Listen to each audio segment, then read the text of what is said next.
Andrea, I know that we both work with a lot of different leaders that have different leadership types, ones who lead their business, ones who are leading a team or organization. And I'm really curious about the issue of trust. That comes up again and again. And I mean, can we really trust a leader? What Who do we know who to follow? and what a great question. I believe it comes down to communication and building that relationship that leaders should do, and probably feeling safe, feeling heard, feeling seen. And I think that's where some say the rubber meets the road, where people probably have those sixth sense that something is off.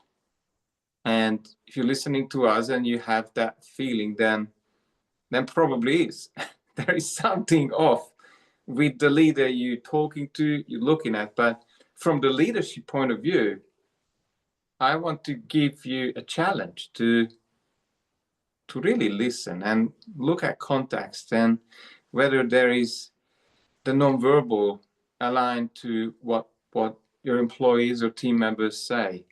What would you suggest? What would you recommend, Jennifer? In this conversation and posing that question, I myself am reflecting on it. And I'm recognizing that a leader really needs to embody those qualities of know, like, and trust. We tend to follow people that we know, like, and trust because that feels safe to us, right? If it's familiar, we can trust them, and we actually like them. Well, when I talk about embodying those qualities as a leader, we have to know ourselves. We have to actually like ourselves and be able to truly trust ourselves. And if we can truly embody those qualities, then anyone else that's watching us, observing us, or following our lead will experience that. They'll experience that sense of safety and security because there's nothing that's out of balance or out of harmony or out of alignment. So that leader is then showing authentic leadership, and people genuinely know, like, and trust them. And I think one of the key elements of that is empathy. Because empathy goes both ways. It's deep listening. It's not only helping people be seen and heard, it's also helping them be held in wherever they're at and whatever they're experiencing. And sometimes we put on those masks when we want to be seen or heard in a certain way. And unconsciously, we kind of manipulate that interaction, right? So that we can kind of get the results that we're expecting to get.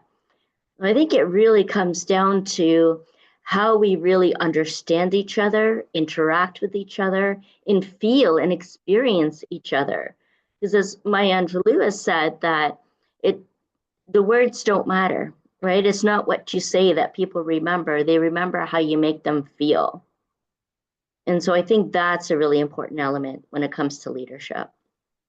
It's a powerful insight. I believe there's one more thing I want to add is I think every great leader is in some way a mentor or a coach. Mm-hmm. That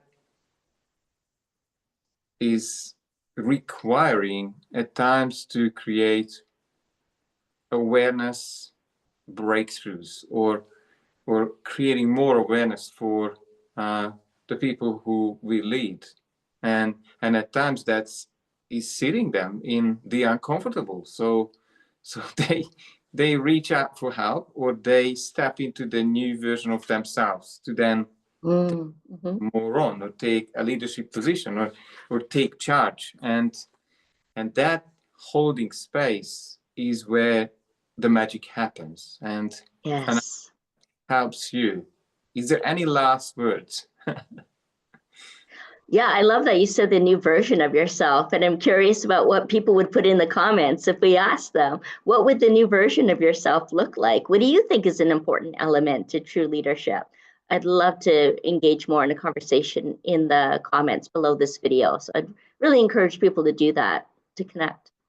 Absolutely. Thanks for that. And see you guys soon. Bye.